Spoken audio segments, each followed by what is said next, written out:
انسانی زندگی میں جو چیزیں آدمی ہر وقت دیکھتا ہے اور جس وقت خیال رکھتا ہے ان میں سے ایک چیز یہ ہے کہ ہم میں سے کوئی کسی بھی معاملے میں زندگی کے کسی بھی مسئلے میں نقصان نہیں اٹھانا چاہتا، گھاٹا نہیں اٹھانا چاہتا۔ ہم میں سے کوئی بھی مصیبتوں کو نہیں لانا چاہتا۔ ہم چھوٹے سے چھوٹے معاملے میں اور بڑے سے بڑے معاملے میں یہی چاہتے ہیں کہ فائدہ ہم تک پہنچے، نفع ہم تک پہنچے، نعمتیں ہم تک پہنچیں۔ ہماری پوری زندگی اسی کوشش میں بسر ہوتی ہے، جو کچھ بھی ہم کرتے ہیں 24 گھنٹے کی زندگی میں، یا ان چیزوں تک پہنچتے ہیں اور ان چیزوں کو اپنے لیے حاصل کرتے ہیں جس میں اپنا ہم فائدہ سمجھتے ہیں۔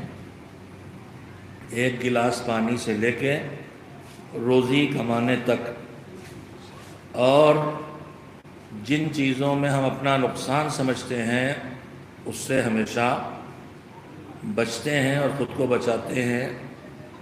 نقصان سے بچانے کے لیے گھر بناتے ہیں، چور ڈاکو کے نقصان سے لے کے موسم کی سختیوں کے نقصان تک۔ نقصان سے بچنے کے لیے کھانوں سے پرہیز کرتے ہیں۔ تو ہماری زندگی کے سارے کاموں میں دو ہی چیزیں پیش نظر ہوتی ہیں۔ علماء کرام کے سامنے لفظ بول رہا ہوں گاڑھا، اور اب ممبر سے گاڑھے لفظ بولنا اس لیے بھی ضروری ہو گیا ہے کہ اگر مشکل بات کو آسان بنا کے پیش کر دیجئے تو مومنین سمجھتے ہیں کہ بہت ہی سادی سی مجلس پڑھی، اور آسان بات کو مشکل لفظوں میں بول دیجئے کہ ان کے اوپر سے نکل جائے تو سمجھتے ہیں بڑا علم والا آدمی تھا۔ کامیاب خطبہ وہی قرار دیے جا رہے ہیں جو خالی گاڑی زبان بولے اور آپ کی سمجھ میں نہ آئے کہیں بڑی علمی مجلس پڑھی تھی۔ خیر، تو میں ان میں کا نہیں ہوں، اس لیے کہ ممبر اپنا روب بٹھانے کے لیے، اپنا ہنر منوانے کے لیے، اپنے کو منوانے کے لیے نہیں ہے۔ یہ ممبر خدا کو منوانے کے لیے ہے، رسول کو منوانے کے لیے ہے، امام کو منوانے کے لیے ہے۔ یہ اپنی بات پہنچانے کے لیے نہیں ہے، یہ اللہ کی بات، نبی کی بات، علی کی بات پہنچانے کے لیے ہے۔ یہ ممبر اس لیے ہے کہ ان کو منوایا جائے اور اس طرح منوایا جائے کہ ان کو مانے تو ان کی باتوں کو بھی مانے، اس کو مانے تو اس کی باتوں کو بھی مانے۔ ابھی تک ہمارے ممبر پر وقت کے تقاضوں کے تحت وہ گفتگو زیادہ ہوئی، وقت کے تقاضوں کے تحت میں پوری تاریخ چھپی ہے۔ وقت کے تقاضوں کے تحت ہمارے بزرگوں نے وہ گفتگو کی جس کے ذریعے ہم ائمہ طاہرین تک پہنچیں اور ان کو مان لیں۔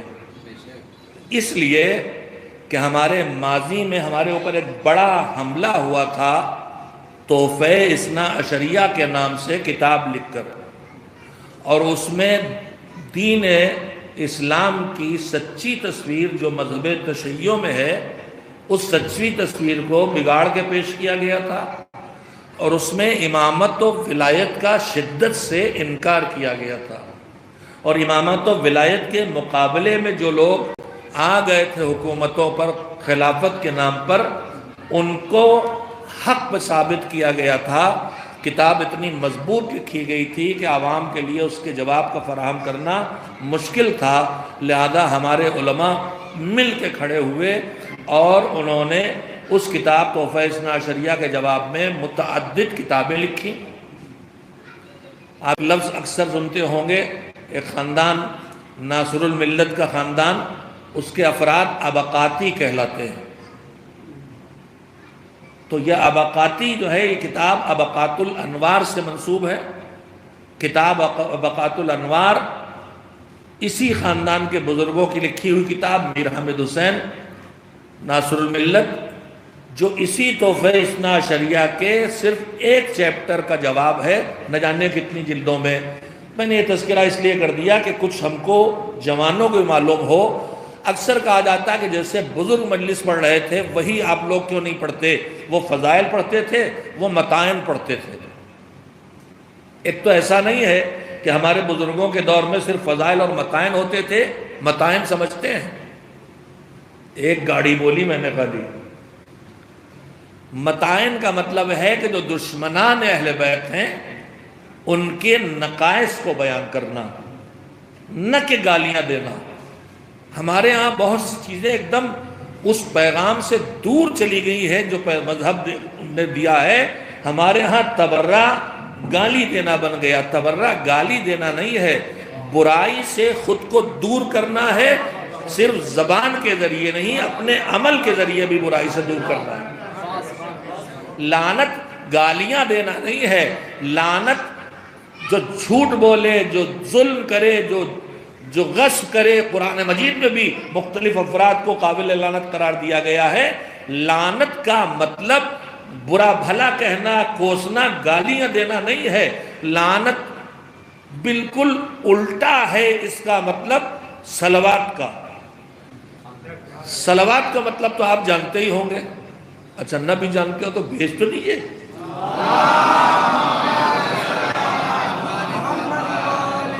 لوگ بہت سے کام بغیر سمجھے کرتے ہیں. جتنے رسم و رواج ہیں سب بغیر سمجھے کرتے ہیں. عقل کے خلاف ایک کر رہے ہیں کہ ایک کاٹ رہے ہیں اور چراغ بجھا کے اندھیرا کر رہے ہیں. آج تک میری سمجھ میں نہیں آیا کہ بھیا خوشی میں چراغ جلائے جاتے ہیں، بجھائے نہیں جاتے. یہ کون سی خوشی ہے کہ ہمارے گھر میں سلموں پیدا ہوئے تو 5 سال کے ہو گئے، لہذا پھونکے مار کے 5 شامیں بجھا دو. البتہ برتھ ڈے اسلام میں ہماری زندگی میں انگریزوں کے ہاں سے خوشی کا ٹھکانہ بن گیا، جبکہ اسلام میں برتھ ڈے یوم حساب ہے. آج میری عمر 60 سال ہو گئی. مثال دے رہا ہوں، سچی عمر نہیں بتائی جاتی. اب آپ سوچتے رہیے 60 سال تو بہت کم لگ رہا ہے، یہ تو 80 سے کم نہیں دکھائی دے رہے. تو جیسے آپ ہر داڑھی والے کو 10 سال بڑھا کے سوچتے ہیں، ویسے ہی میں ہر داڑھی منڈے کو 10 سال گھٹا کے سوچتا ہوں اس کی عقل کے اعتبار سے کہ اب یہ بالغ نہیں ہوا، اس کی نکلی نہیں ہے. جتنی مجھے گھٹانا پڑتی ہے 15 سال پہ اسے لے آتا ہوں کہ ابھی بیچارہ اس پہ واجب نہیں ہے. یہ نکل آئی ہوگی منڈی، 14 سال کا ناسمجھ لگ رہا. ورنہ حرام روزانہ نہ کرتا، حرام پلان کر کے نہ کرتا، حرام توبہ بھی کرتا، اور سیدھی ساتھ یہ بھی نہ کہتا کہ مالک سارے گناہ معاف کر دے عشاء میں، صبح پھر بلیٹ چلاؤں گا. توبہ اگر قرآن کے چھوڑنے کے ارادے سے ہو تب ہے توبہ، اور اگر گناہ کو جاری رکھتے ہوئے توبہ کی جائے تو معصومین کہتے ہیں یہ توبہ نہیں ہے، یہ اللہ کا مذاق اڑانا ہے. لہذا مومن جو گناہ کر بیٹھے اس پہ توبہ کرے، لیکن جس کے کرتے رہنے کا پلان کر رکھا ہے کہ بلیڈ بھی رکھا ہے اور شیونگ مشین بھی رکھی ہے اور شیونگ کریم بھی رکھی ہے اور کل پھر مونڈیں گے اور اس وقت توبہ کر رہے ہیں، تو کہے گا تو پکا ارادہ گناہ کی کیے بیٹھا ہے، تیری توبہ قبول نہیں ہے. ایسی چھوٹی چھوٹی چیزیں تو میں آپ کو بتاتا ہی رہوں گا، چاہے صلوات بھیج کے سنیں چاہے یوں ہی سنیں.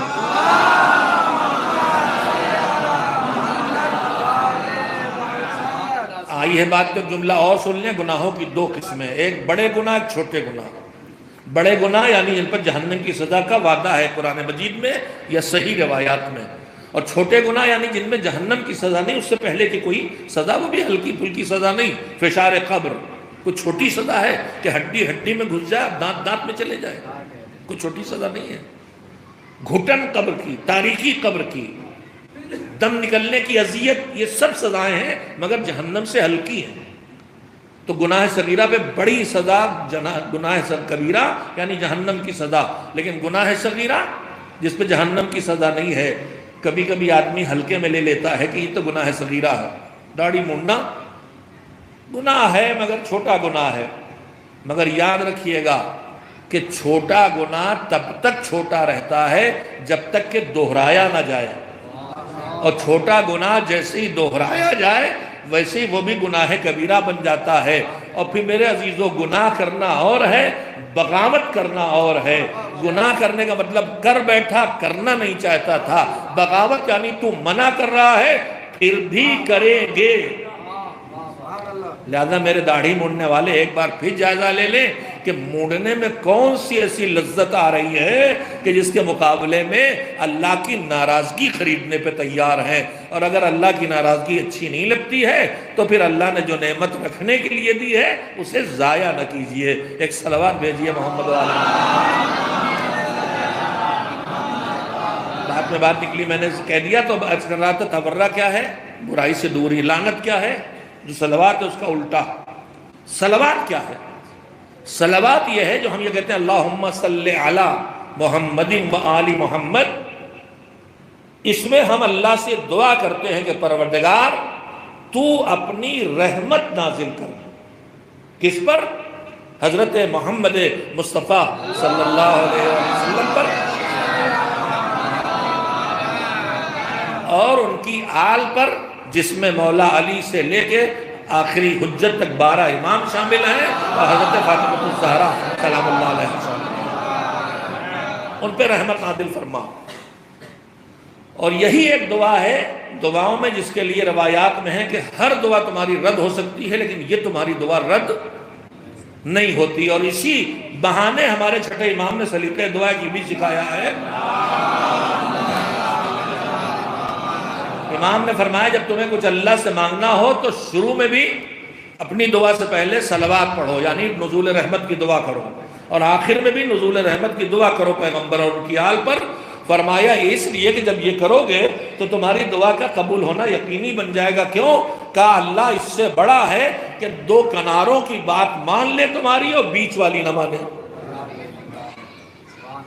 تو یہ صلوات کی خوبیاں اور خصوصیتیں ہیں نزول رحمت کی دعا. لعنت کا مطلب کیا ہے؟ لعنت بھی دعا ہے جسے ہم کہیں گے بد دعا. لعنت نعرے بازی نہیں ہے. لعنت نعرے لگانے کی نہیں کہ بر فلانے لعنت ان کا بے شمار. بات کو بے شمار بھی کر دیا گیا ہے. فارسی میں کبھی بے شمار تھا، بڑھ جائے وہ بے شمار پڑھے لکھے لوگ بہت ہیں نا. ابھی تک ہم لوگ امپورٹ کر رہے تھے تہذیب، کلچر، زبان، مجلس، محفل، نکتے، خطابت. ہم اتنا نیچے چلے گئے ہیں کہ اب ہمارے دوست سے مال یہاں امپورٹ ہو رہا، اپنی اردو چھوڑے دے رہے ہیں. ہماری مذہبی زبان میں ملنگ کہاں تھا؟ ہماری مذہبی زبان میں ائمہ تعلیم کے لیے بادشاہو کہاں تھا؟ ہماری مجلسوں محفلوں میں سبحان اللہ اور ماشاء اللہ اور جزاک اللہ یا واہ واہ تک تھا. جیو جیو کہاں تھا؟ ہم نے بات کی کہ اللہ اس میں برائی کیا؟ برائی کچھ نہیں ہے، مگر آپ اپنی تہذیب کی بلندی سے نیچے کیوں آنا چاہتے ہیں؟ نقل کیے چلے جا رہے ہیں بغیر یہ دیکھے ہوئے کہ کس معیار تک آپ نے اپنے کلچر کو عزاداری کے پہنچایا تھا اور کون اس سے نیچے کھینچ کے واپس لیے چلا جا رہا. نئی اصطلاحیں ہر طرف مذہب سے ٹکراؤ کے لیے پیدا کی جا رہی. ہمارے پاس ولی کا لفظ ہے، مولا کا لفظ ہے، امام کا لفظ ہے، محب کا لفظ ہے، شیعہ کا لفظ ہے. اب نئے نئے الفاظ موالی، ملنگ، بادشاہ، نوکر. آپ کے یہاں نوکر چل پڑا ہے، ہم ان کے نوکر نہیں ہیں. اگر ہم ہیں اور ہو پائیں تو ان کے غلام ہیں. جب مولا علی کہتے ہیں کہ انا عبد من عبید محمد، ہم محمد کے صلی اللہ علیہ وآلہ وسلم کے غلاموں میں غلام ہیں، تو ہم کون ہوتے ہیں نوکر کہنے والے؟ نوکر اجرت لے کے کرتا ہے جو کرتا ہے، غلام بغیر اجرت کے اپنے پورے وجود کو حوالے کر دیتا ہے. آپ کے کانسیپٹ چینج کیے جا رہے ہیں. ایسے ہوتے ہیں علی کے نوکر. نہیں، ہم نوکر نہیں ہیں. نوکر پیسے لے کے کام کرتا ہے، نہ خلوص ضروری ہے، نہ عقیدت ضروری ہے، نہ محبت ضروری ہے. اور نوکر جتنے پیسے لے گا اتنا ہی کام کرے گا. عبد اور غلام اپنے پورے وجود کو حوالے کر دیتا ہے. یہ میرے مولا کی ملکیت ہے، یہ کہیں گے تو دیکھوں گا، یہ روکیں گے تو نگاہیں جھکا لوں گا، یہ اجازت دیں گے تو بولوں گا، یہ اجازت نہ دیں گے تو زبان کو روک لوں گا.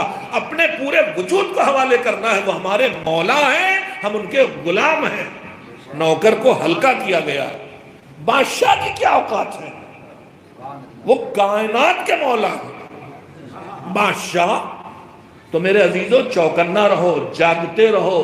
تمہارے جوانوں کے اندر بڑی خاموشی کے ساتھ وہ چیزیں انجیکٹ کی جا رہی ہیں جو تمہارے جوان کے عقیدوں کو بھی بگاڑیں، ان کو عمل سے بھی دور کریں، اور انہیں وہ کلچر اور تہذیب جو ہمارے بے انتہا سلیقے مند بزرگوں نے ایجاد وجود میں لائے تھے عزاداری اور مدح محمد و آل محمد کے لیے، اس سے الگ کر لیں۔ ہماری محفلوں میں دیکھ لیجیے کیا حال ہے، کیا دھما چوکڑی مچی رہتی ہے۔ بحث ہوتی ہے کہ کپڑے اتار کے ماتم جائز ہے کہ ناجائز، فتویٰ ہے جائز ہے اگر عورتیں نہیں دیکھ رہی ہیں، اور عورتوں پہ حرام ہے کہ دیکھیں، جائز ہے۔ مگر میرے عزیزوں، مذہبی معاملات میں پوچھا جائے گا کہ جائز ہے کہ ناجائز، یا مذہبی معاملہ مذہبی تب بنے گا جب پتہ چلے کہ یا مستحب ہے یا واجب ہے۔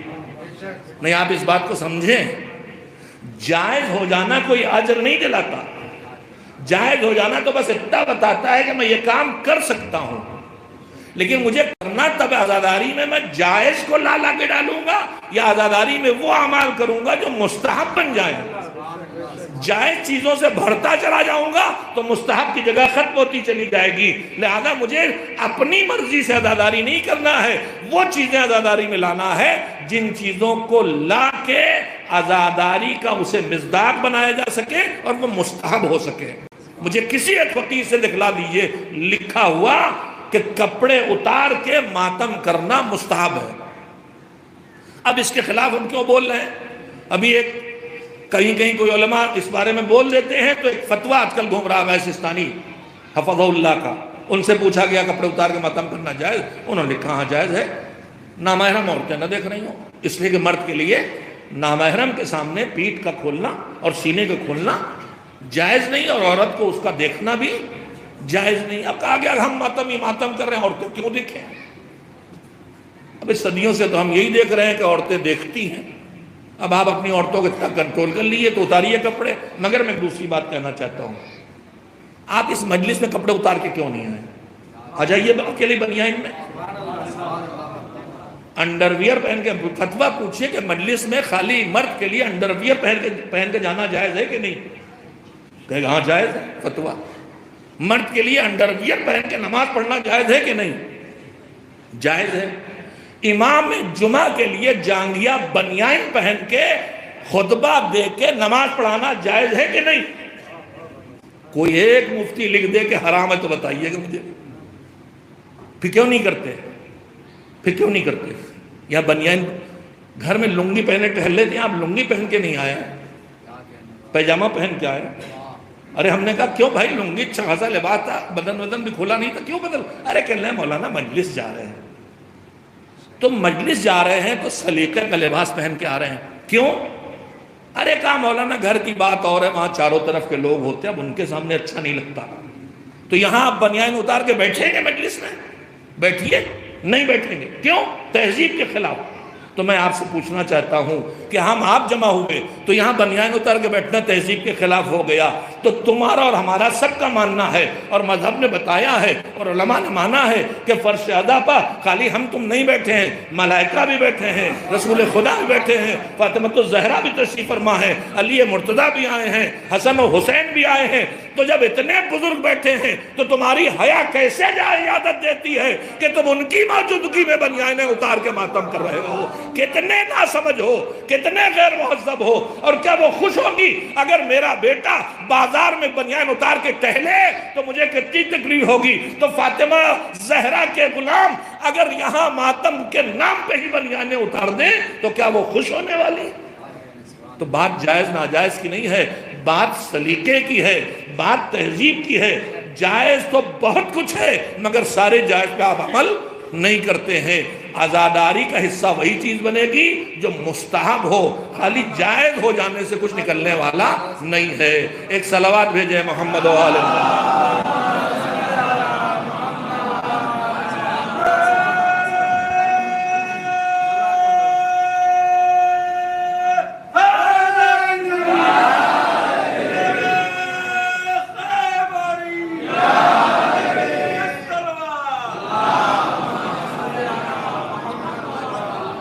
صلوات بھیجے محمد و آل محمد۔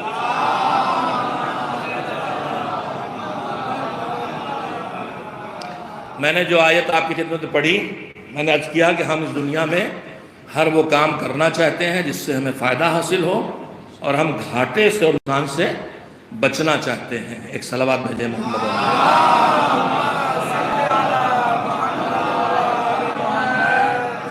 ایک اور صلوات بھیج دیں محمد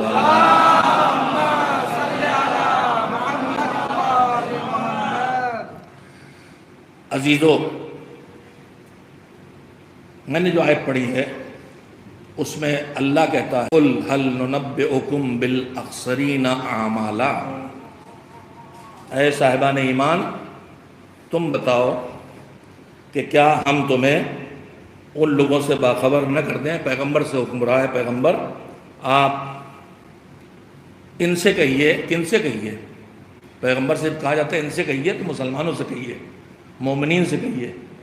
قُلْ هَلْ نُنَبِّئُكُمْ بِالْأَخْسَرِينَ أَعْمَالًا، کیا ہم تمہیں بتائیں کہ سب سے زیادہ اپنے عملی زندگی میں گھاٹا اٹھانے والا کون ہے؟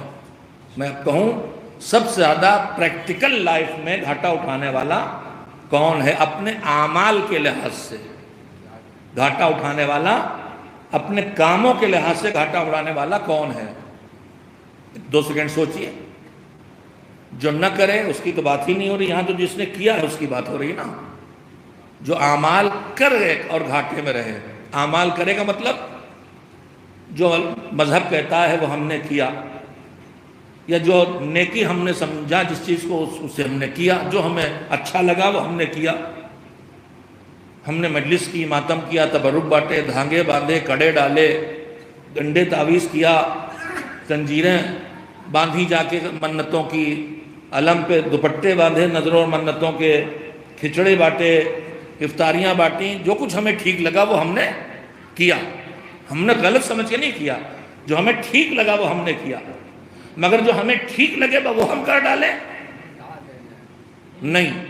اب سنیے، قُلْ هَلْ نُنَبِّئُكُمْ بِالْأَخْسَرِينَ أَعْمَالًا، کہیے، پوچھئے ان سے کہ ہم تمہیں بتائیں کہ تم میں سب سے زیادہ اعمال کی دنیا میں جو بے عمل ہے اس کی بات ہو ہی نہیں رہی۔ میں بار بار کہہ رہا ہوں، جو نماز پڑھتا ہی نہیں، روزہ رکھتا ہی نہیں، خیرات کرتا ہی نہیں، مجلس کرتا ہی نہیں، ماتم کرتا ہی نہیں، اسے مطلب ہی نہیں مذہب سے، دعا تعویذ بھی نہیں کرتا، گنڈے بھی نہیں مانتا، کڑے بھی نہیں، بالکل الگ، اس سے مطلب نہیں۔ یہ جو مذہب سمجھ کے کر رہے ہیں ان کی بات ہو رہی، چاہے وہ دھاگے باندھے ہوں، چاہے تعویذ ڈالے ہوں، چاہے وہ نماز پڑھ رہے ہوں، چاہے روزہ رکھ رہے ہوں۔ قُلْ هَلْ نُنَبِّئُكُمْ بِالْأَخْسَرِينَ أَعْمَالًا، جو اپنے اعمال میں سب سے زیادہ گھاٹا اٹھانے والے کون ہیں؟ الَّذِينَ ضَلَّ سَعْيُهُمْ فِي الْحَيَاةِ الدُّنْيَا، ایک لفظ ہے ہدا اور ایک لفظ ہے ضَلَّ۔ ہدا کا مطلب یہ ہے کہ جدھر ہمیں جانا ہے اسی راستے پہ چلے جو راستہ وہاں ہمیں لے جائے۔ ہم جو روز دعا کرتے ہیں ہمیں راہ ہدایت عطا فرما، راہ ہدایت پہ باقی رکھ، یعنی ہم اس دین پہ چلتے رہیں جو ہمیں منزل نجات تک لے جائے گا۔ راہ ہدایت کیا ہے؟ دین ہے۔ کس کا دین؟ ہر دین نہیں، صراط الذین انعمت علیہم، جن پر تو نے اپنی نعمتیں نازل کی ہیں، یعنی محمد و آل محمد علیہ السلام، پیغمبر کا نام لیا میں نے۔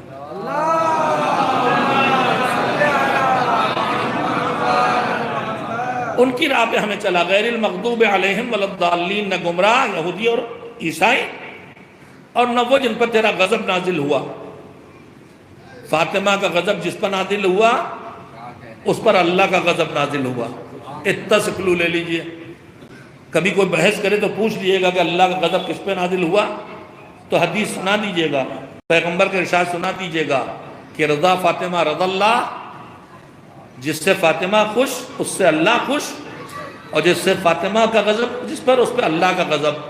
ان کا راستہ نہیں کہ جن پر اللہ کا غضب نازل ہوا، وہ ہے دین، وہ ہے اسلام۔ تو اگر ہم اس راستے پہ چلیں جو ہمیں نجات تک لے جائے تو وہ ہے ہدایت۔ اور اگر ہم چل تو رہے ہیں، اچھا ہدایت کی راہ پہ چلنے کا مطلب کیا ہوا؟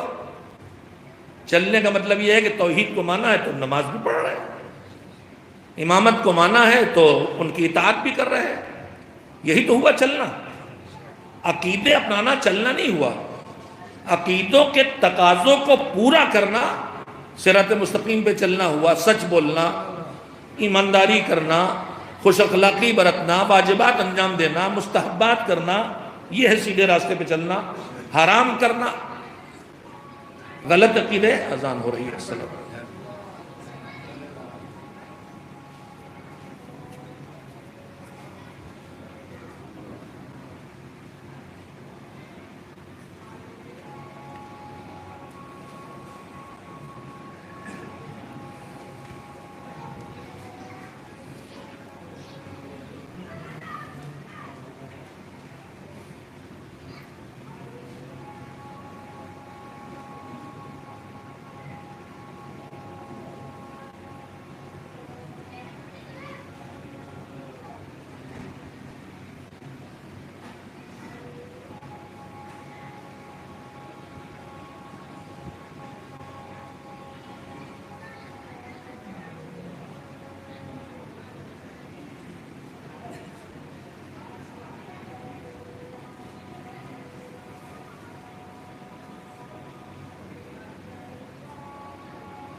دنیا کی زندگی میں راہ سے بھٹک گئیں،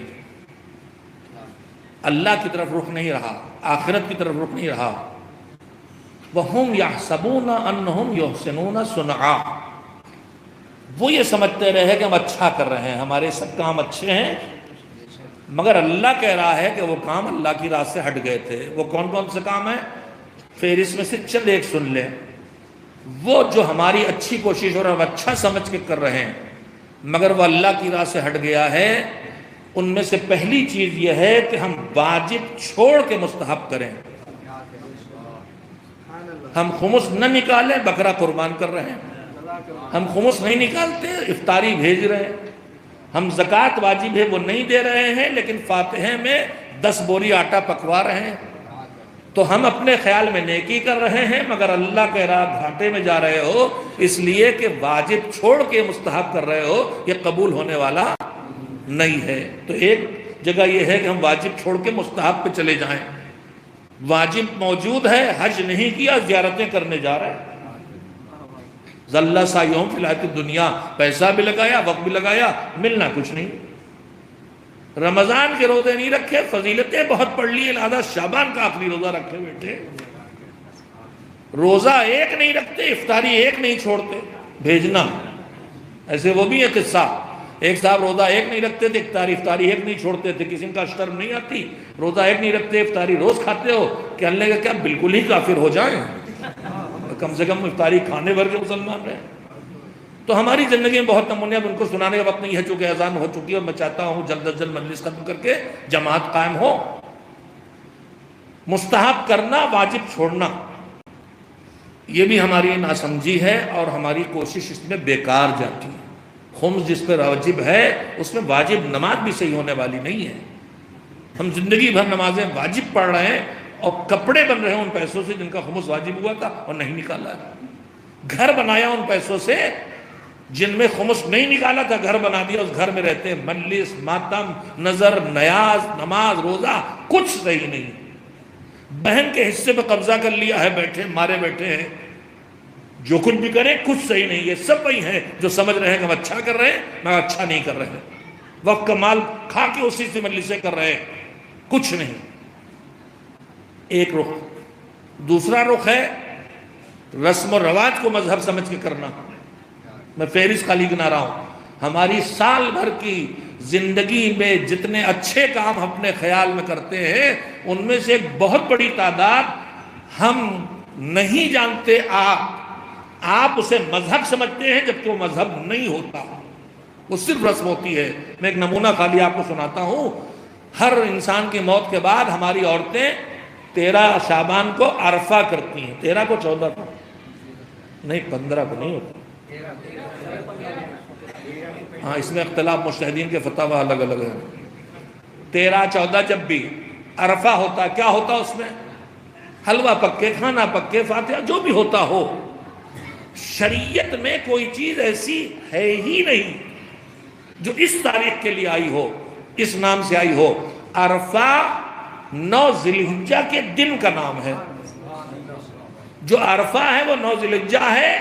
عرفات جو میدان ہے مینا کے پاس جہاں حاجی جاتا ہے، جس پر واجب ہے کہ اس تاریخ ظہر سے زوال سے مغرب غروب تک وہاں رہے، نماز پڑھے، توبہ کرے۔ اور یوم عرفہ اتنا اہم دن ہے کہ آج روزہ مستحب ہے، 9 ذی الحجہ کو روزہ مستحب ہے جو یوم عرفہ ہے۔ لیکن روایات میں ہے کہ اگر اس دن دعائیں جو ہیں اور جو توبہ استغفار اور نمازیں بتائی گئیں، اگر اس توبہ استغفار سے روزہ رکھنے میں رکاوٹ ہو تو روزہ نہ رکھا جائے۔ چھٹے امام کا جملہ ہے کہ اگر شب قدر کی قدر پہچانو، شب قدر اس رات کا نام ہے کہ جو گناہوں کے بخشش کا ذریعہ ہے۔ اگر شب قدر میں کوئی گناہ نہ معاف کرا سکے تو بس ایک جگہ بچتی ہے کہ یوم عرفہ میدان عرفات میں جا کے توبہ کرے۔ تو عرفہ ہے 9 ذی الحجہ کا دن، جس میں تلاوت قرآن ہے، جس میں دعائیں ہیں، جس میں نمازیں ہیں، جس میں استغفار ہے۔ ہمارے ہاں بالکل ایک نئی چیز عرفہ گڑھ لی گئی، او فاتحہ او حلوہ او کھانا او مجلس جو بھی ہوتا ہو، قطعاً شریعت میں نہیں ہے۔ اب آپ جتنا اس میں لگا رہے ہیں سب بیکار ہی تو جا رہا ہے، اس لیے کہ آپ نے اسے شریعت بنا لیا۔ ایک لفظ کہتا ہوں بہت خطرناک ہے، بہت برا بھی لگتا ہے لوگ، ایک لفظ ہم بہت چڑھائے جاتے رہے، بدعت۔ بدعت کسے کہتے ہیں جانتے ہیں آپ؟ بدعت کہتے ہیں وہ کام جو مذہب میں نہ بتایا گیا ہو اور ہم اسے مذہب کا کام سمجھ کے کریں۔ یہ راتوں کی نماز جو رمضان میں جماعت سے پڑھی جاتی ہے، اس میں کیا برائی ہے؟ نماز ہو رہی ہے، آپ سمجھ گئے کس نماز کی بات کر رہا ہوں؟ رمضان کی راتوں کی۔ رمضان کی راتوں میں جو ہمارے بھائی نماز تراویح پڑھتے ہیں، ہم تو نہیں پڑھتے بھائی۔ نماز ہے، جماعت ہو رہی، دونوں اچھی چیزیں، مگر کہا نہیں یہ بدعت ہے اور حرام ہے۔ کیوں؟ کہا اس لیے کہ یہ مستحب نماز کو جماعت کے ساتھ رمضان میں پڑھنے کا حکم مذہب میں نہ قرآن میں آیا نہ حدیث پیغمبر میں، یہ بعد میں شروع کیا گیا ہے، لہذا یہ لاکھ اچھا کام ہو مگر بدعت ہے۔ مذہب میں ایجاد، یعنی اچھا کام ہونا کافی نہیں ہے، آپ کی عقل میں اچھا ہے، اللہ اسے اچھا سمجھے، اور جو اچھا سمجھا اللہ نے وہ پہلے ہی رکھ دیا، اب اس نے نہیں چھوڑا ہے کہ آپ بڑھائیں اس میں۔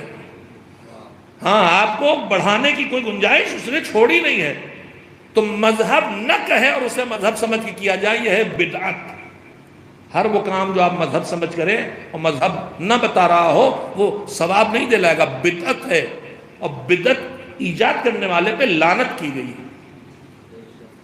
آپ عرفہ فاتحہ ہی تو دے رہے ہیں، آپ جس وقت چاہیں جس دن چاہیں فاتحہ کریں، لیکن خاص اس دن یہ سمجھ کے کہ آج ہم سے مذہب نے کہا ہے کہ کرو، اب یہ بدعت ہو جائے گا، تو آپ کر کے گھاٹے میں آئے کہ فائدے میں رہے؟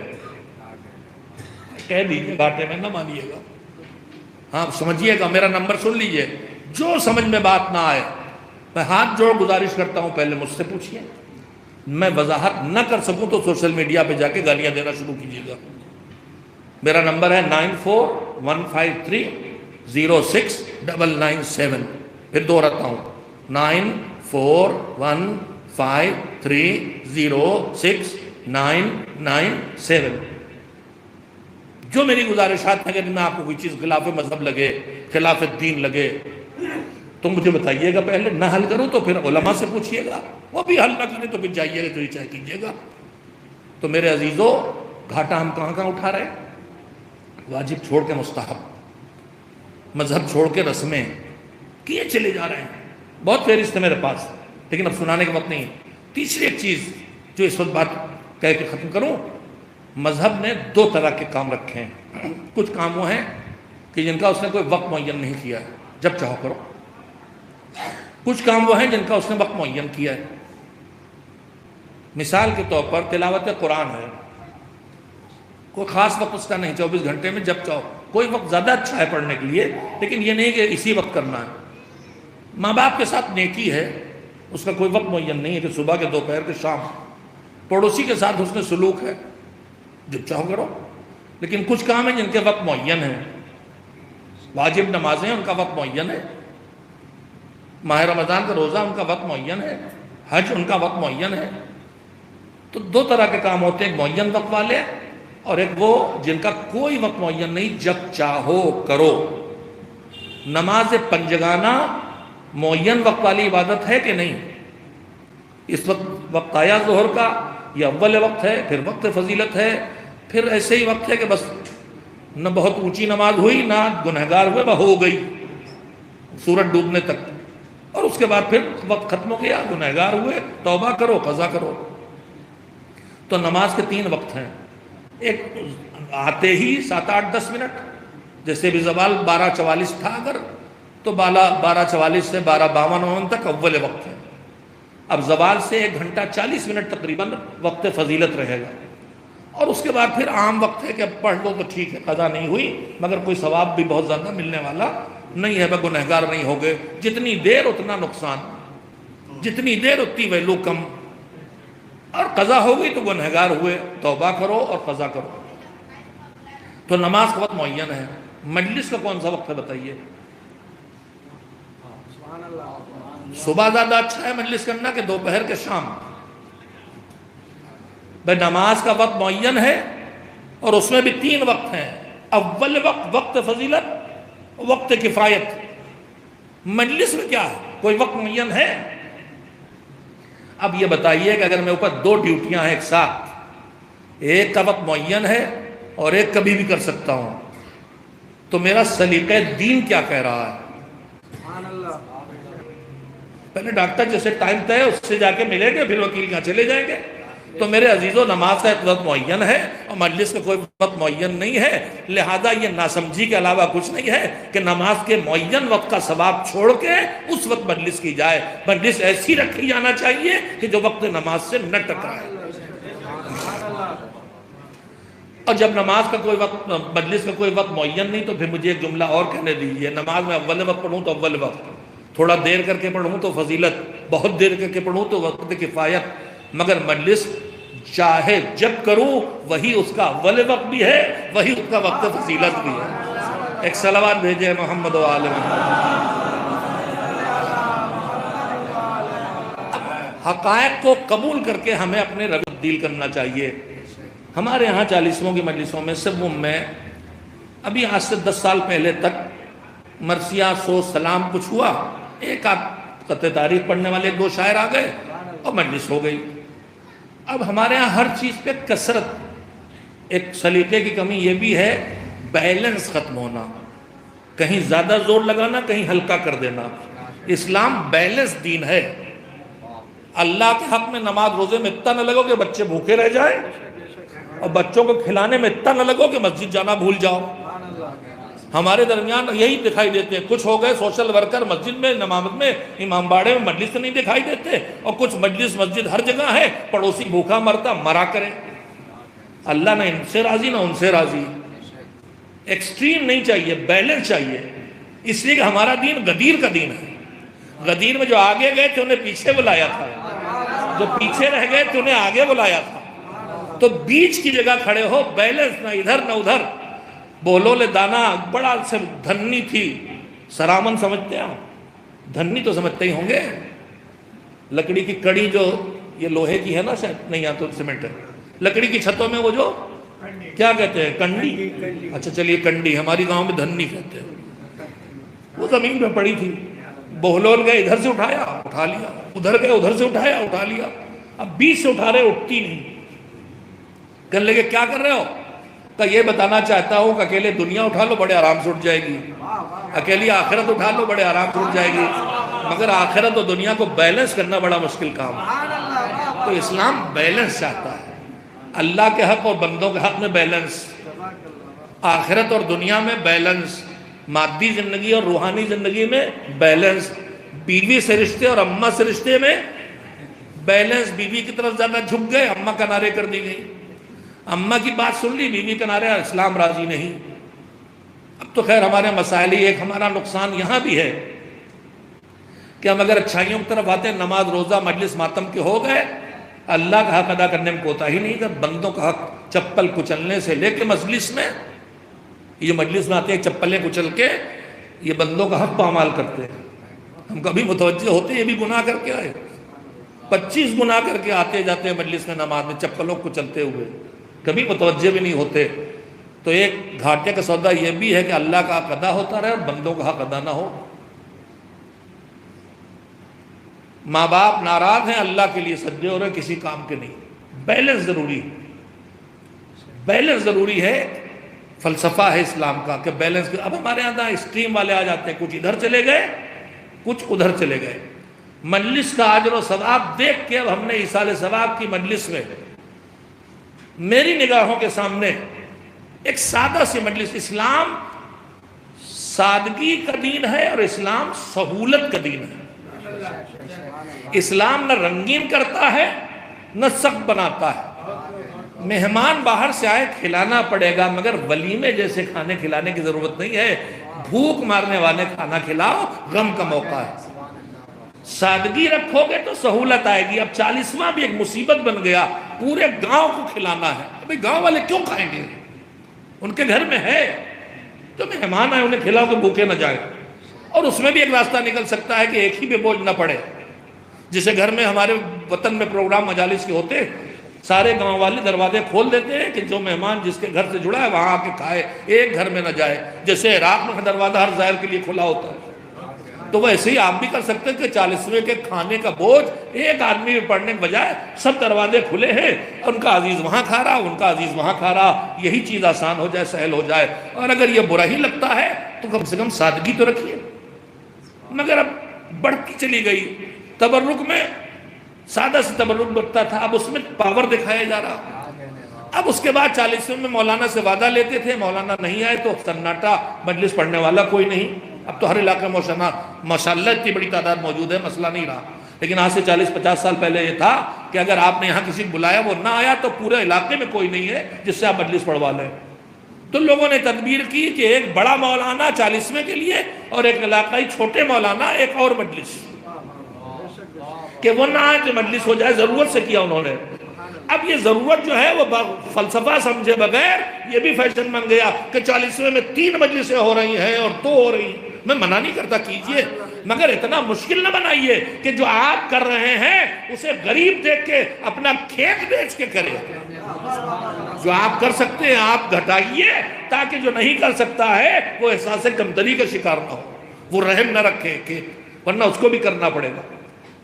اب چلیے 3 مجلسیں ہونے لگی۔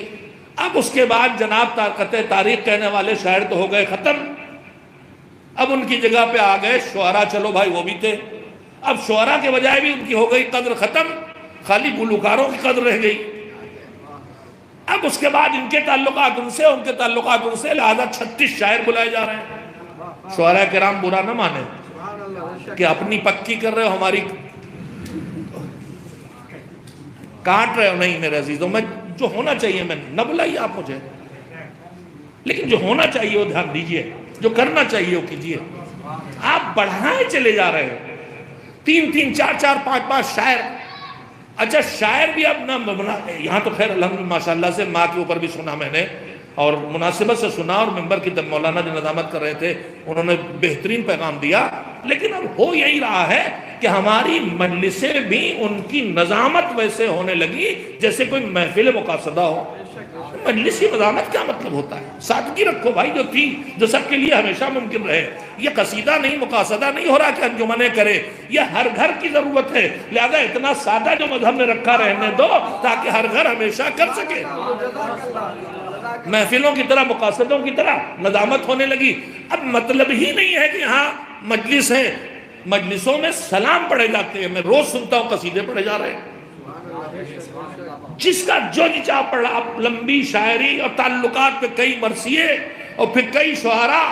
اب یہ بیچارے سب ہیں تو اہل ہنر، تو کلیجہ کا خون تھوک کے شعر کہہ کے آئے ہیں، اور خطیب بھی بیچارہ بیٹھا ہے، اور 2 3 اور 7 بجے صبح اٹھ کے ہمارے بزرگ آ جاتے ہیں مجلس۔ اب 9 بجے تو آنکھ کھلتی ہے، حقائق ہے، طنز نہیں کر رہا۔ رات میں دیر میں سوتے ہیں، صبح دیر میں اٹھتے ہیں، کوئی صورت نہیں رہ گئی 10 بجے سے پہلے مجلس میں آنے کی. 11:45 بجے اذان ہو رہی, 1.25 گھنٹے آپ کے پاس مشکل سے ہیں. 8 شاعر, مرثیہ خان, سب ملا کے 5 7 8, اور پھر ایک خطیب کم سے کم, ورنہ 1 پھر 2 پھر 3. اب ہوا کیا, مجلس شروع ہوتی ہے ایسے کہ وقت نماز بیچ میں آ جائے. حسین کی مجلس اس وقت ہو جس وقت وہ نماز پڑھنے کا وقت ہے, جس کے لیے حسین نے میدان کربلا میں جہاد کو روک کے نماز کو قائم کیا تھا. میں جملے کو دہراؤں گا, نماز جس کے لیے, اول وقت نماز کے لیے, ابو ثمامہ سیداوی کے کہنے سے حسین نے نماز کو جہاد روک کے نماز قائم کی تھی. صرف 2 محافظ حسین کے سامنے کھڑے ہوئے تھے, اور ایک روایت کے مطابق جناب حبیب بن مظاہر نکل گئے تھے لڑنے, اس لیے کہ حکم یہی ہے کہ لشکر 2 حصوں بٹے, ایک لڑے دشمن کو روکے اور ایک نماز پڑھے. اب آدھا بانٹنے کے بجائے یہاں 3 ہی پورے لشکر یزید کو روکنے کے لیے کافی تھے, تو آدھے نہیں بٹے. تو جہاد جیسی عبادت کو کربلا میں روکا اول وقت نماز کے لیے. تو میرے عزیزو, یہ مجلس حسین, یہ جلوس اسی پیغام کے لیے تو ہیں. اس جلوس اور مجلس کو روک کے نماز جماعت قائم کر کے بتاؤ ہم کربلا والے ہیں. بحثیں ہو رہی ہیں, اس کی قضا ہے اس کی قضا نہیں. بے شک جس کا وقت معین نہیں ہوتا اس کی قضا ہوتی ہی نہیں, جب کرو تب ادا ہے. یہ دھوکہ دیا جا رہا ہے. نماز کی قضا ہے, نماز کی قضا ہے, وقت معین ہے, نہ کرو گے تو گنہگار. مجلس کو کوئی قضا ہے ہی نہیں, اس لیے کہ جب کرو تب ادا ہے, تب اول وقت ہے. کسی کا بڑا اچھا جملہ ہے, میں اکثر دہرا دیتا ہوں کہ نماز بر وقت, عزاداری ہر وقت. نماز بر وقت, عزاداری ہر وقت. ایک صلوات بھیجیں محمد علیہ. تو میں نے یہ گزارش کی اور کئی جگہ عمل بھی ہو چکا ہے. ابھی آپ مجلس کے بعد جو ہمارے درمیان رائج ہے, ایک تو میں نے گزارش کی کہ اس کو مختصر کریں ہم, اس لیے کہ جو مومنین آتے ہیں ان کے پاس بھی وقت اتنا نہیں. اور اب ہماری قوت برداشت آج کی تحقیق یہ کہتی کہ 40 منٹ سے زیادہ آدمی ٹھیک نہیں سنتا. میرے سامنے جو خاص کر کے مجلس سننے بیٹھے تھے وہ سب تھک گئے اور سو رہے ہیں. اگر میرے ہاتھ میں کیمرہ ہوتا تو میں آپ کو اسکرین پہ دکھلا دیتا. ایک صلوات بھیجیں محمد علیہ. اس لیے کہ انسان 40 منٹ سے زیادہ توجہ نہیں رکھ سکتا. تو بھائی اب 1 گھنٹہ کر لو. اچھا چلو ایک مجلس اور اس کے ساتھ مرثیہ اور اس کے ساتھ سلام اور اس کے ساتھ نوحہ سب ملا کے زیادہ سے زیادہ 2 گھنٹے میں کر لو. 10 منٹ کا مرثیہ, 10 منٹ کی پیشانی, 50 منٹ 1 گھنٹے کی مجلس, 10-15 منٹ کی نوحہ, اور اس کے بعد تبرک. اسے سنبھالیے, ورنہ اتنا پھیل جائے گا کہ سب محروم ہوتے چلے جائیں گے. آپ کیا چاہتے ہیں کہ آدمی کے لیے ناقابل عمل ہو جائے؟ تو میری گزارش یہ ہے کہ اب ہم عادتیں تو نہیں بدل سکتے کہ صبح 7 بجے آ جائیے اور 11 بجے تک سب ختم ہو جائے. آئیں گے 10 بجے, شروع کریں 11 بجے. تو پھر اچھا راستہ یہی ہے کہ آپ ایصال ثواب کے لیے مجلس کر رہے ہیں, تلاوت کی. ابھی مجلس ختم ہوتے اعلان ہوتا چلیے فاتحہ میں. آپ نے فاتحہ کیا, فاتحہ میں 2 اچھے کام کیے. کھانا مومنین کو کھلایا یا غریبوں کو کھلایا؟ سورے پڑھ کے ثواب مرحوم کو بھیجا, یہی ہے نا. تو جو سورے پڑھے ہم نے اس پہ کیا ثواب ملا؟ سورہ حمد 1 قرآن, 3 بار سورہ توحید 1 قرآن, تو 2 قرآن پڑھنے کا ثواب ملا. کھانا کھلانے کا ثواب, جو مومن کو کھانا کھلانے کا ثواب ہے وہ مل گیا, جو بھی ملنا مل گیا. تو اب پھر ایک بات کہوں کہ مذہب نے جو ہم سے اچھے کام کرنے کے لیے کہا, بہت توجہ سنیں گے, مذہب نے جن اچھے کاموں کے لیے ہم سے کہا ان میں سے اکثر کام وہ ہیں جن کے ثواب کی حدیں ہیں. لیکن کچھ اچھے کام ایسے ہیں جن کے ثواب حدیں نہیں رہ جاتی. نماز روزہ جو بھی ہم کر رہے ہیں کم سے کم ثواب کتنا؟ 10 گنا. ذرا کوالٹی اچھی 70 گنا, اور اونچے گئے 70,000 70 لاکھ, بڑے چلے جائیے, مگر گنتیوں میں رہتا ہے. مگر کچھ نیکیاں ایسی ہیں جہاں ثواب گنتیوں سے باہر ہو جاتا ہے. حضور گئے معراج پہ, ایک فرشتہ تھا, 1000 ہاتھ 1000 پنجے 1000 انگلیاں 1000 پور 1000 در 1000 کیلکولیشن کی بہت بڑی مشین. گن رہا کا کون؟ کا بارش کے فرشتے. تو کیا کر رہے ہو؟ کا حساب کا کیسے؟ کہ جب سے اللہ نے زمین بنائی جتنا پانی برسایا ہے میں ایک ایک بوند کی گنتی بتا سکتا، کتنی بادل پہ، کتنی پہاڑوں پہ گری، کتنی سمندروں میں گری، کتنی دریاؤں میں گری، کتنے کھیتوں پہ کھلیانوں پہ گری، سب کا حساب میرے پاس اتنا بڑا حساب کا، اتنا بڑا حساب کا، مگر حضور ایک حساب میں نہیں کر پایا آج تک کا۔ وہ کیا کہ جب آپ کے چاہنے والے جمع ہو کے آپ پر درود بھیجتے ہیں تو اسی اجر و ثواب کا ہم حساب نہیں کر پاتے۔ ایک نمونہ سنا آپ نے اصل بات سنانے کے لیے، تو کچھ نیکیاں ایسی جن کی لمٹ نہیں ثواب کی۔ نماز ہم اکیلے پڑھیں، اللہ نے جو ثواب دیا، جیسی ایک امام ایک ماموم کھڑا ہو گیا، ثواب ایک رکعت کا 70 نمازوں کے برابر۔ 2 کھڑے ہو گئے مثلا 7,000، 3 کھڑے ہو گئے 70,000۔ روایت علماء سنتے، مجھے ٹھیک سے یاد نہیں، لیکن اسی سپیڈ سے ثواب بڑھتا ہے۔ سینکڑوں کا عدد ہزاروں سے، ہزاروں کا لاکھوں سے، لاکھوں کا کروڑوں سے بدلتا ہے، ایک ایک بڑھتا رہے۔ اور جیسے ہی 10 نمازی آئے تو کتنے ارب، کتنے خرب نیکیاں کا، نہیں اب ارب خرب نہیں، پھر کیا کہا، اگر ساری لیاں قلم بنا دی جائیں، ساری چھالیں اور پتے کاغذ بنا دیے جائیں، سارے دریا اور ندی اور سمندر کا پانی روشنائی بنا دیا جائے، اور سارے جن و انس مل کے بھی لکھیں، تو اس 10 نمازیوں والی جماعت کے ثواب کا، اجر کا احصا کر کے لکھ نہیں سکتے کتنا ملا۔ تو یہ وہ نیکی ہے جس کا اجر ان گنت ہے۔ اب میں آپ سے کہوں گا ایصال ثواب کے لیے آپ قرآن پڑھا، گنتی کا ثواب ملا، مجلس کی ایک لمیٹڈ ثواب ملا، فاتحہ کیا لمیٹڈ ثواب ملا، اسی میں نماز جماعت کو شامل کر لیجئے، پانی وضو کا اہتمام کر لیجئے، نماز جہاں اول وقت آئے وہیں پڑھ لیجئے۔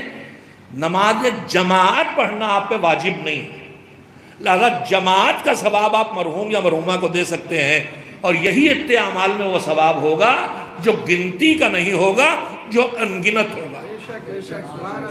تو اسی 40ویں میں اس نماز جماعت کو بھی شامل کر لیا جائے، اللہ کے حکم کی پابندی بھی ہو جائے گی، اور مرحوم کو انگنت ثواب بھی مل جائے گا۔ ایک صلوات مل جل کے بھیجیں محمد و آل محمد۔ بس میں اس زیادہ بہت وقت لے لیا میں نے آپ کا، اور میں پھر عرض کر رہا ہوں کہ فتویٰ ہے کہ اول وقت کو ترک کر سکتے ہیں اگر فضیلت کے وقت میں جماعت ہونے والی ہو۔ یہ جو کوتاہی ہماری ہے اس کا تدارک یہی ہے کہ ہم یہاں سے اٹھیں اور مسجد میں چلیں، وہاں نماز جماعت قائم کریں، اور اس کا بھی ثواب مرحوم مرحومہ کو دیں، اور اس کے بعد پھر آ کے فاتحہ اور جو ہماری عادتیں ہیں جن رسوم کو ادا کرنے کی وہ انجام دیں، تاکہ ہمیں لگے کہ ایصال ثواب ہم نے کر لیا۔ کربلا کو سمجھ کے دین پہ چلیے، کربلا ہی سے سیکھ لیجیے، کہیں سے نہیں جانے کی ضرورت۔ کربلا ہی ابھی میں نے آپ سے کہا کہ ظہر کا وقت جیسی اول وقت آیا، ابو سمامہ آئے، نماز وقت ہو گیا، آپ کے ساتھ آخری نماز پڑھ لیں، اٹھا کے نگاہیں حسین نے دیکھا، اور اس کے بعد کہا کہ ہاں اول وقت نماز ہے، اور پھر نماز قائم ہو گئی، نماز ادا ہوئی، اور کس شان سے ادا ہوئی وہ بھی آپ کے سامنے، کس شان سے ادا ہوئی کہ جب نماز پڑھنے کھڑے ہوئے تو ہزاروں کمانوں کا رخ حسین کی طرف تھا۔ سعید اور زہیر آ کے حسین کے سامنے سینہ سپر بن کے کھڑے ہو گئے، اور تیروں کی بارش ہو رہی ہے، اور 2 ہاتھ سعید کے، 2 ہاتھ زہیر کے، ایک میں ڈھال ایک میں تلوار، کچھ تیروں کو تلواروں سے کاٹا، کچھ تیروں کو ڈھالوں پہ روکا، مگر اتنے تیر نہ سب تلواروں سے کٹ رہے ہیں نہ ڈھالوں سے، لہذا سر و گردن، سینہ، بازو سب پہ تیر پڑتے جا رہے ہیں، خون بہتا جا رہا ہے، بچے ہی کہاں ہے خون، 4 دن سے بھوک پیاس ہے۔ حسین کی نماز آگے بڑھ رہی ہے، دوسری رکعت آئی، قنوت ہوا، یہاں نماز قصر ہوگی، جنگ کے میدان میں ہے۔ اب تشہد کی طرف حسین آئے، سعید کے پیر کانپنے لگے، پروردگار تھوڑی دیر اور طاقت دے دے کہ میں اتنی دیر اور کھڑا رہ سکوں کہ میرے مولا کی نماز ختم ہو جائے۔ ادھر سعید، ادھر حسین نے کہا السلام علیکم ورحمۃ اللہ وبرکاتہ، اور ادھر سعید تیورا کے گرے، حسین نے گود میں سر رکھا، پوچھا آقا حق ادا ہو گیا کہ نہیں؟ جواب ملا ہاں تم نے حق ادا کر دیا۔ یہ تو حسین کی نماز تھی، مگر نماز حسین نے جب ادا کی تو اس وقت تو محافظ سامنے کھڑے تھے، مگر پھر ایک وقت وہ بھی آیا کہ جب رخصت آخر کے لیے حسین آئے، فضہ سے کہا فلاں صندوق سے فلاں لباس لے کے آ، لائی فضہ، کہا میری بہن پہ نگاہ نہ پڑے۔ زینب نے دیکھ لیا، کہا کیا لے جا رہی ہے؟ کہا آپ کے بھیا نے لباس منگایا ہے۔ کہ یہ کیوں کہتی ہے کہ لباس لے کے جا رہی ہے؟ یہ کہے کہ میرے بھیا کا کفن لے کے جا رہی ہے۔ حسین نے پرانے لباس کو بھی اور پھاڑ ڈالا تاکہ جب بدن سے لباس لوٹا جائے تو یہ پھٹا ہوا لباس باقی رہ جائے۔ اگرچہ حسین کپڑوں کو پارا پارا کرتے چاہے نہ کرتے، سینکڑوں زخم جو حسین کے جسم پہ لگے تھے انہوں نے بھی کپڑوں کو پارا پارا کر دیا تھا، مگر کتنے ظالم تھے یزید کے لشکر والے کہ جس میں حسین سے وہ لباس بھی چھین لیا، اور ظالم انگوٹھی اتار رہا تھا، نہ اتار سکا تو ظالم نے انگلی حسین کی کاٹ دی۔ اجرکم اللہ، اس لباس کو پہنا، کہا زینب تمہاری مدد کی ضرورت ہے، چلو میرے ساتھ۔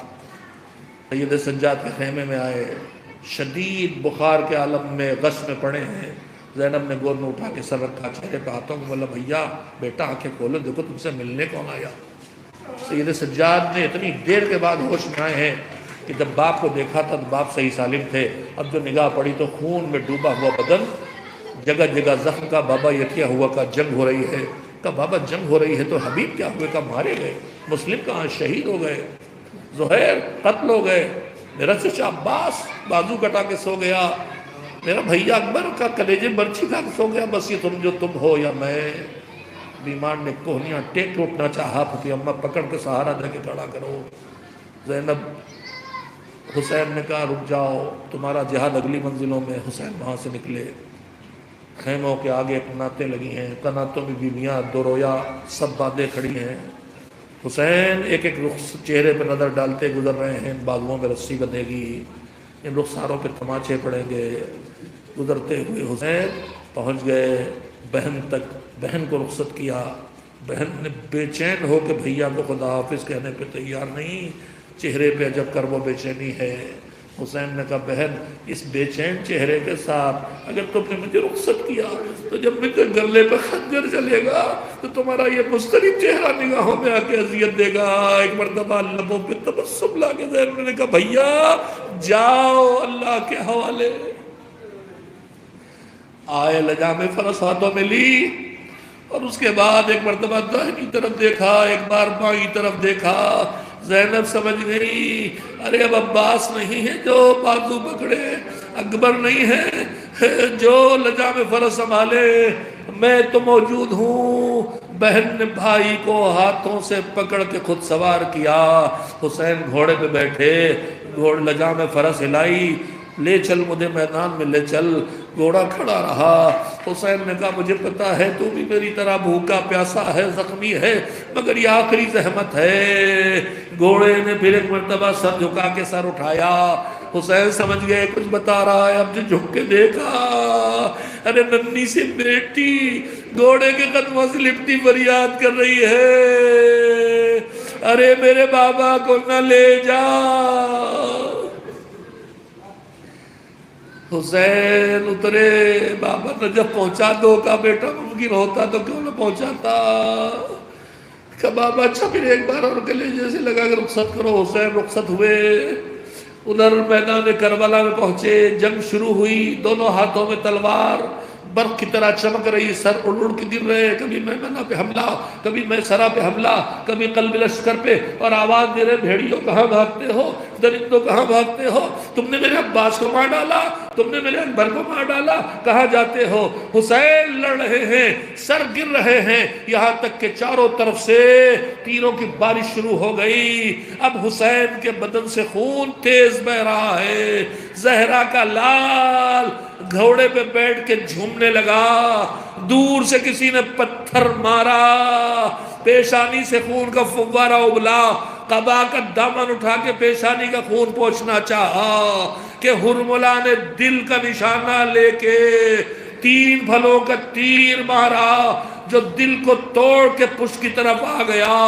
حسین نے پشت سے تیر کو کھینچا، چلو میں خون لے کے چہرے پہ ملا، جھومنے لگے، گھوڑے نے پیروں کو توڑا، گھوڑے نے زمین کے قریب پہنچایا، ادھر ماں کی آواز آئی، آجا میرے بھیا، میرے لال، میرے آغوش میں آجا۔ حسین نے خاک سمیٹ کے پیشانی خاک پہ رکھی، ذکر خدا شروع ہوا کہ سوکھے گلے پہ خنجر چلا، پہلو سے ماں کی آواز آ رہی ہے، ولدی ولدی ذبحوک من شرب الماء منعوک، ارے ہمارا تھا مار ڈالتے مگر تجھے پیاسا مار ڈالا۔ سر حسین کٹا، ذوالجناح نے پیشانی خون میں ڈبوئی، دوڑتا ہوا خیموں کی طرف چلا، خیموں میں آواز آئی، سکینہ دوڑی، میرا بابا آ گیا، بیویاں آئی، آقا آ گئے۔ اب جو دیکھا تو لگام کٹی ہوئی، خون میں بدن ڈوبا، لپٹ گئی، ہائے میرا بابا کہاں ہے، ہائے اماں اب بابا نہ ملیں گے۔ وَسَيَعْلَمُ الَّذِينَ ظَلَمُوا أَيَّ مُنقَلَبٍ يَنقَلِبُونَ أَلَا لَعْنَةُ اللَّهِ عَلَى الْقَوْمِ الظَّالِمِينَ اللهم تقبل منا إنك أنت